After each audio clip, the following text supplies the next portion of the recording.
मुळा नदीत आढळला गोंडस चिमुकल्याचा मृतदेह, परिसरात हळहळ। संगमनेर तालुक्याच्या पठार भागातील पुणे नाशिक राष्ट्रीय महामार्गालगत घारगाव जवळील मुळा नदीच्या पुलाखाली गोंडस अशा 4 ते 5 महिने वयाच्या चिमुकल्याचा मृतदेह आढळून आलाय।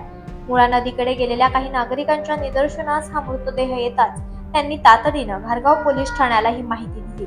माहिती मिळताच घारगाव पोलिसांनी घटनास्थळी धाव घेत पंचनामा केलाय। मात्र या चिमुकल्याची ओळख पटू शकलेली नाहीये। या मुलाबाबत कोणाला काही माहिती असल्यास त्वरित घारगाव पोलीस ठाण्याशी संपर्क साधावा असं आवाहन सहाय्यक पोलीस निरीक्षक हेमंत थोरात यांनी केलंय।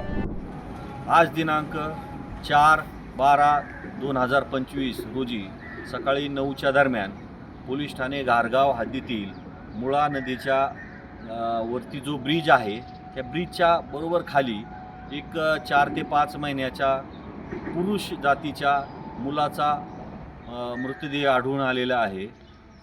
तरी संबंधित जो मृतदेह आहे याचा तपास करण्याच्या अनुषंगाने पंचक्रोशीतल्या सर्व नागरिकांना आवाहन करण्यात येते की आपापल्या गावामध्ये कोणाच्याही घरी 4 ते 5 महिन्यापूर्वी पुरुष जातीच्या मुलाचा जन्म झाला असल्यास त्याबाबत गुन्ह्याच्या तपासाच्या अनुषंगाने पोलीस ठाणे घारगावला जर आपण माहिती कळवली की असा प्रकारचा जन्म झालेला होता, तरी आम्हाला पुढं तपासाच्या जो तपास आहे तो तपास करण्याकरता त्याची मदत होईल।